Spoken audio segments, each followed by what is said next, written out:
Jésus a dit, si vous demeurez dans ma parole, vous serez vraiment mes disciples. Donc la première chose à faire, c'est d'écouter continuellement la parole de Dieu. La deuxième affaire, c'est de noter vraiment ce que vous avez appris. Et la raison pour laquelle aujourd'hui nous pouvons être disciples de Jésus-Christ, et le christianisme existe, c'est parce que les premiers témoins, qui étaient et les prophètes et les apôtres, qui étaient des témoins de premier rang, ont mis par écrit ce qu'ils ont entendu. Le Christ a aussi dit à ses disciples, si quelqu'un m'aime, il gardera ma parole. Celui qui ne m'aime pas ne garde pas mes paroles. Qu'ont fait les disciples? Ils aimaient le Christ et ils ont écrit ses paroles et elles nous sont parvenues. Si nous aimons le Christ, nous devrions faire pareil.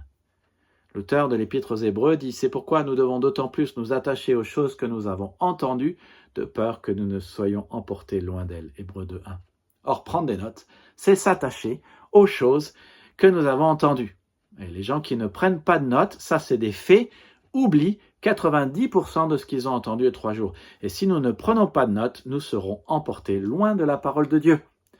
C'est pour ça que je vous encourage à prendre toujours des notes quand vous allez écouter un message ou quand vous étudiez la Bible.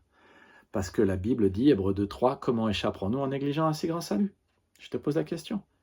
Si tu oublies 80% de ce que tu entends 3 heures après, comment vas-tu t'approprier le salut?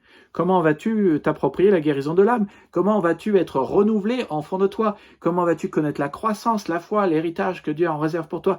Comment ton amour pour le Christ va-t-il être manifesté si tu ne prends pas de notes et ne gardes pas sa parole?